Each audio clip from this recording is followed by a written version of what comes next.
Hello everyone. तो आज हम स्टार्ट करने वाले हैं फिर से वेक्टर। और वेक्टर को आज हम आगे बढ़ाने से पहले मैं अपने पिछले वीडियो में आपको ले जाना चाहता हूं, जहां पे मैंने बताया था distance between two skew lines. Basically skew lines क्या होते हैं? Those lines which are non parallel but also non intersecting. Lines parallel नहीं होंगे पर इंटरसेक्ट भी नहीं करेंगे। यही छोटा डिफिनेशन होता है, बुकिश डिफिनेशन होता है। तो देखो, इस क्वेश्चन को पिछले मैंने जो क्लास में पढ़ाया था, अगर आपको याद होगा तो आप कर सकते हो। देखो, खुद से करो। ऐसे होगा distance between two skew lines. Distance between two lines क्या मैं फॉर्मूला था? डी इक्वल टू क्या बताया था? Mod of A2 minus A1 dot B1 cross B2 upon mod of B1 cross B2, यही बताया था। लेकिन आपको इस क्वेश्चन को सॉल्व करने से पहले देखना है कि इस क्वेश्चन को सॉल्व करने से पहले क्या देखना है कि जो लाइंस है आपस में कैसे लाइंस, इनके नेचर क्या है। तो मैंने बताया दो लाइंस अगर पैरेलल होगा तो क्या करोगे आप? A1 upon A2 equal to B1 upon B2 equal to C1 upon C2। अब ये क्या है? डीआर का रेशियो लेना है। तो यहां से आप लेकर देखो क्या आ रहा है। तो 1 upon 2 equal to -1 upon -2 equal to 3 upon 6, सभी 1 अपॉन 2 के इक्वल आ रहा है। तो दोनों यहाँ पर से पैरेलल होंगे। तो पैरेलल होने की कहानी क्या होगा था? हर जगह पैरेलल जैसे होंगे तो यहाँ पे B1 B2 ना होकर के सीधे B1 हो जाएगा, और यहाँ पे B1 B2 ना होकर सीधे B हो जाएगा, या B1 जो भी लिखो। तो आप इस तरह से करना होगा। तो A2 minus A1 cross B upon mod of B, यही होता है distance between to parallel lines. Parallel lines आपस में। तो किस तरह से करोगे? A2 माइनस A1, तो 2 माइनस -1 क्या हो गया? यहां से हो जाएगा 2 माइनस 1 क्या हो जाएगा? I सीधे लिख दो। यहाँ पे -2j और यहाँ से +5k। इसको क्या लेना है? आपका क्रॉस प्रोडक्ट लेना है b के साथ। तो b यहाँ पे क्या कर लो? सिंपलेस्ट वाला फॉर्म लिखना पड़ेगा, i minus J plus 3k। i minus J plus 3k। अब देखो, इसका आप क्रॉस प्रोडक्ट इजिली निकाल सकते हो, बहुत आसान है। i j k लिखना है। 1 माइनस 2 5, 1 माइनस 1 3। अब देखो यहाँ पे अगला स्टेप क्या हो जाएगा? i को बाहर रखा, -6 प्लस 5, -6 प्लस 5 माइनस j को बाहर रखेंगे तो क्या हो जाएगा? 3 minus 5, 3 minus 5 plus k into -1 plus 2, -1 plus 2। तो फाइनली क्या आ जाएगा? यहाँ पे a क्रॉस भी है, क्रॉस वाला का वैल्यू क्या आ जाएगा? देखो यहाँ से -i minus 2j plus 2j sorry, और यहाँ से -k। तो यही हुआ A2 minus A1 cross B का वैल्यू। तो यहाँ पे डाल दो आप, यहाँ पे डाल दो, क्या आ जाएगा? -i plus 2j plus k। और नीचे क्या हो जाएगा? इसका वैल्यू, इस b का वैल्यू। तो b का वैल्यू क्या होगा? यहाँ पे देखो b तो यही आपने रखा है ना, तो इसका आप मॉड निकालो तो √1 प्लस 1 प्लस 9, 9 to 11। तो -i plus 2j plus k upon √11। अब देखो क्या करना है, इन सभी का आपको मॉड लेना है। तो मॉड किस तरह से लोगे आप? इसका मॉड ले लो। तो ऊपर आ गया √4 प्लस 1 प्लस 1 अपॉन √11। तो यहां से आया √6 अपॉन 11, ही फाइनली इसका आंसर हो जाएगा।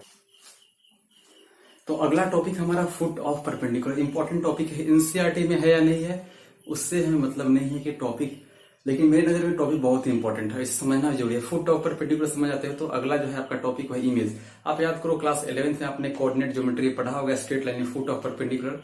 तो वहां पर फुट ऑफ परपेंडिकुलर था, बिल्कुल सेम टू सेम कॉन्सेप्ट यहीं पे सोचना है, लेकिन करना बिल्कुल अलग है। अब किस तरह से होगा? देखो, फुट ऑफ परपेंडिकुलर का मतलब क्या होता है? बेसिकली आप यहाँ से देखो कि एक पॉइंट है और यहाँ पे एक लाइन है, एक पॉइंट है और यहाँ पे एक लाइन है। इस पॉइंट का यहाँ से परपेंडिकुलर ड्रॉ करोगे तो इसका फुट कहाँ पे होगा? इस लाइन के ऊपर होगा। देख रहा है, एक फुट की तरह है, एक फुट की तरह है। तो इस लाइन पे जो परपेंडिकुलर होगा डिस्टेंस पॉइंट P का, इस लाइन L पे, इसे ही बोलेंगे फुट ऑफ परपेंडिकुलर। और इसे हम थोड़ा और एक्सटेंड कर दें, यहाँ पे इसे मैं बोलता हूँ P डैश। तो क्या हो गया? इस P का इमेज आया तो इसे हम बोलेंगे क्या? इमेज। तो इमेज हो गया। देखो, दोनों डिस्टेंस आपस में इक्वल होंगे तो क्या हो जाएगा? मिड पॉइंट हो जाएगा। तो मिड पॉइंट फॉर्मूला लगा लोगे बाद में, पर यहाँ पे हमें इमेज नहीं समझना है, पहले समझना है फुट ऑफ परपेंडिकुलर। इसे हम कैसे सॉल्व करते हैं? इसका पहला स्टेप क्या होता है उसको देखो। इसमें पहला स्टेप होगा फुट ऑफ परपेंडिकुलर निकालने का। आपको हर बार एक पॉइंट और एक इक्वेशन ऑफ लाइन दिया गया रहेगा। तो क्या करना है? इस पॉइंट को k के टर्म में हम लिख सकते हैं। इस लाइन के लिए बिल्कुल लिख सकते हैं। क्या करना है? इन सभी को इन सभी को k के इक्वल कर दो। तो जैसे पहले आपने क्या किया, x minus 1/3 equal to k, तो x का वैल्यू क्या आया, x का वैल्यू आया 3k प्लस 1।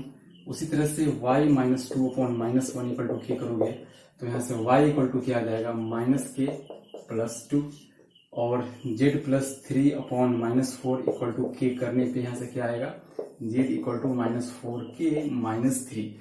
तो यहाँ पर आपने इस लाइन का x y और z के टर्म में, x y z को k के टर्म में आपने क्या निकाला, 3k plus 1 minus k plus 2 minus 4k minus 3। अब आपका एक पॉइंट आ चुका है। अब देखो इस लाइन के लिए देखना है, इस लाइन के लिए मैंने बताया है कि कोई भी लाइन पर अगर 2 पॉइंट पता है P1 P2, तो इसका अगर P का कोऑर्डिनेट पता है, P2 का कोऑर्डिनेट पता है, तो आप dr इजीली निकाल सकते हो। क्या करोगे, P2 माइनस P1। तो उसी तरह से इस लाइन का मैं अगर बोलता हूँ L डैश, ये तो L है, L डैश, तो L डैश का dr क्या होगा। दूसरा स्टेप क्या करना है, L डैश का आपको dr निकालना है, डायरेक्शन रेशियो। क्या करोगे, डिफरेंस ले लोगे, दोनों का डिफरेंस ले लो। तो इस पॉइंट पर आपने अभी निकाला है 3.1, तो 3 पॉइंट ऊपर दिया गया है। तो x माइनस x1, तो क्या हो जाएगा, इसमें से -1 करोगे तो क्या हो गया, dr equal to 3k plus 1 minus 1 equal to क्या आ गया, 3k। उसी तरह से minus k plus 2 minus minus 2, तो प्लस 2 हो जाएगा, तो माइनस k प्लस 4 आया। और तीसरा क्या हो जाएगा, माइनस 4k माइनस 3, तो यहां से क्या आया, -4k माइनस 6। अब देखो इस लाइन का dr पता है, इस लाइन का क्या dr हमें दिया गया है, बिल्कुल दिया गया है। इस लाइन का dr क्या है, 3 -1 और 4। मैंने बताया था 2 लाइन परपेंडिकुलर होते हैं तो उनके डॉट प्रोडक्ट आपस में क्या होते हैं, 0 हो जाएंगे, तो डॉट प्रोडक्ट लेने थे। तो देखो यहां से क्या हो जाएगा, दोनों तीसरा स्टेप पर आओ, x इंटू यहाँ पे देखो x dot x dash equal to 0। अब मैं क्या बोल रहा हूँ, x बोल रहा हूँ, इसके dr को x डैश बोल रहा हूँ, इस लाइन के dr का, दोनों का डॉट प्रोडक्ट को क्या करना है, 0। तो देखो 3k इंटू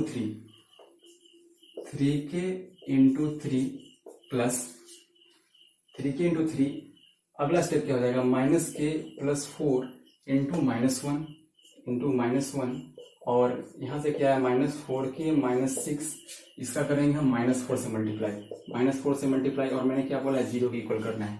यहाँ से k का वैल्यू निकालो, क्या हो जाएगा, यहाँ से 9k, यहाँ से आ जाएगा आप देखो प्लस k माइनस 4, यहाँ से आया 16k plus 24 equal to 0।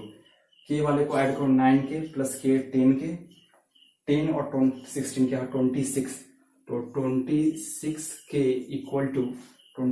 Equal to यहाँ देखो आप जब कैलकुलेट करोगे तो इधर आ गया 20, माइनस का 20, देखो माइनस का 20 आ जाएगा, और इसे हम सॉल्व कर लेना है। तो यहाँ से क्या आया, k इक्वल टू, आप देखो मैं इधर कर रहा हूँ, k इक्वल टू क्या है आपके पास, k इक्वल टू आएगा 20 अपॉन 26।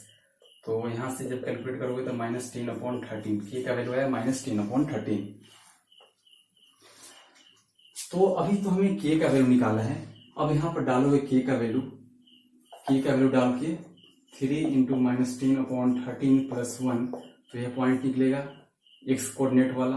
फिर y का क्या करोगे, -10/13 प्लस 2 कर दोगे तो फिर y वाला निकलेगा, और -4 इंटू प्लस हो जाएगा 10/13 -3 कर दोगे तो z वाला निकलेगा। तो x y z का कोऑर्डिनेट यहाँ से निकल जाएगा। इसे हम बोलते हैं फुट ऑफ परपेंडिकुलर। समझ गए आप।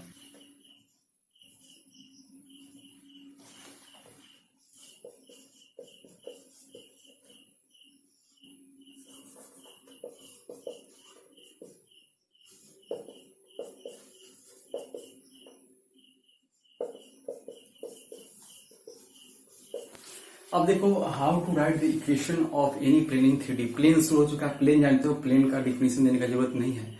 इंपॉर्टेंट है कि प्लेन में हम एंगल निकालना, प्लेन का इक्वेशन लिखना, डिस्टेंस बिटवीन टू प्लेन्स कैसे निकालते हैं, तो इन सभी को हम समझना है। डिस्टेंस बिटवीन टू प्लेन्स के बाद आएगा angle between line and planes, angles between two planes, इनको हम समझना है। यही हमारा लास्ट टॉपिक होगा और यहाँ पे हमारा चैप्टर कंप्लीट हो जाएगा। तो एक हार्डली एक लेक्चर और लगेगा।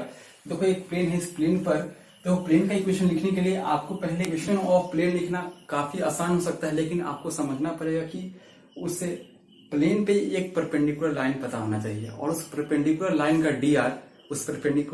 का dr एक्स वाई और जेड कोफिशिएंट के साथ शामिल हो जाएगा। कैसे मैं होगा मैं आपको समझाऊंगा।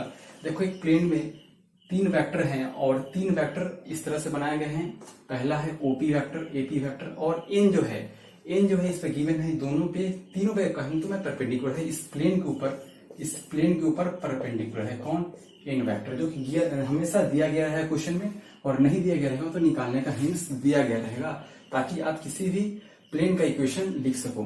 तो यहां से देखो आप एक काम कर सकते हो, इसमें एपी वेक्टर इक्वल टू क्या लिख सकते हो? एपी वेक्टर इक्वल टू आप ट्रायंगल रूल अप्लाई करो तो एपी वेक्टर इक्वल टू आप लिख सकते हो ओपी माइनस ओए वेक्टर। ठीक है, तो यहां से एपी वेक्टर इक्वल टू क्या हो जाएगा? एपी वेक्टर, ओपी को मैंने क्या माना है? ओपी को आर रहेगा और ओए को मैंने माना है, ओए को एक minute,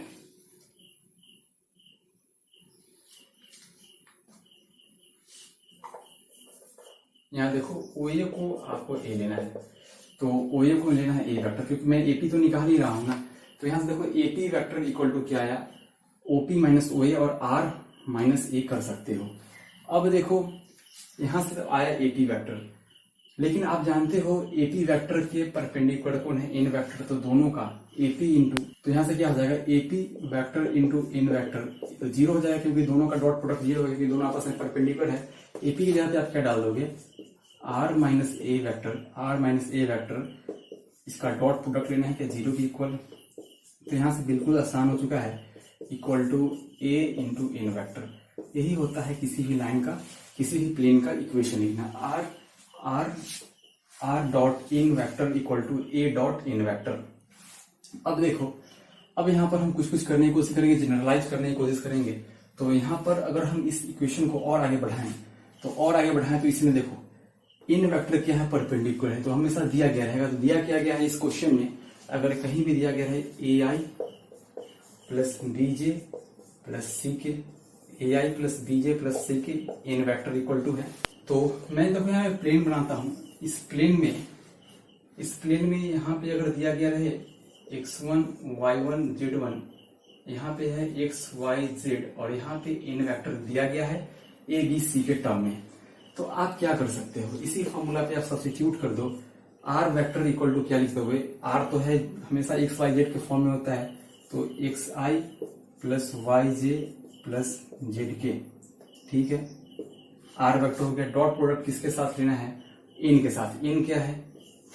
A I plus B J plus C के, ए I plus B J plus C के इक्वल टू ए क्या है? ये तो हमेशा बोलता हूं पॉइंट वाला होगा।